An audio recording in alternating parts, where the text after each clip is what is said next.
कोई पूरी रात को बच्चा जागकर इस बात के लिए पढ़ रहा है कि कल एक दिन एक सवेरा आएगा और उस सवेरे के होने के बाद में वो संघर्ष थोड़ा सा विराम ले लेगा, वो संघर्ष थोड़ा सा थम जाएगा। लेकिन जब उसके पास ये खबरें पहुंचती हैं तो उसका विश्वास टूटता है, उसका रातों को जाग कर के जो मेहनत करना था वो एकदम से खत्म हो जाता है और वह इस सिस्टम के सामने हार मान लेता है। मेरा दोस्त, ये हार मानने का वक्त नहीं है। खुद से वादा करना कि अब क्रांति होगी और अब आंदोलन होगा और इस देश के हर घर से आवाज उठेगी और इस बात के लिए आवाज उठेगी कि हमारे साथ अब इनजस्टिस और नहीं हो सकता, हमारे साथ अब अन्याय और नहीं हो सकता है।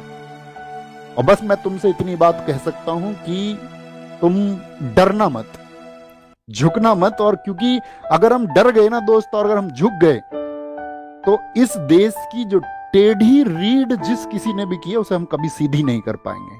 और ये छात्र वर्ग, ये जवान वर्ग जो इस देश की नेताओं के द्वारा जो या सिस्टम के द्वारा या खराब अधिकारियों के द्वारा, भ्रष्ट अधिकारियों के द्वारा जो टेढ़ी रीढ़ की जा रही है उसको हम सीधा करेंगे और मिलकर करेंगे।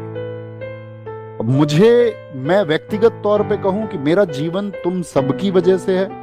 अगर अपना जीवन भी कुर्बान करना पड़ेगा इस व्यवस्था में बदलाव करने के लिए तो हम कर देंगे और बेझिझक कर देंगे, बिना किसी संकोच के, बिना डरे, बिना झुके कर देंगे।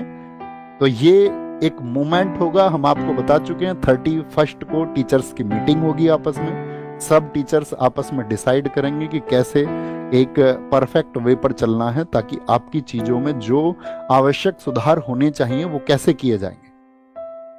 और अगर उन सब चीजों को कंसीडर नहीं किया जाता है तो ये सिर्फ एक प्रोटेस्ट नहीं, ये भविष्य बचाने का आंदोलन होगा, इस प्रशासन को जगाने का आंदोलन होगा और उस हर एक युवा आवाज को संगठित होना होगा जो इस खराब सिस्टम के खिलाफ में लड़ना चाहती है।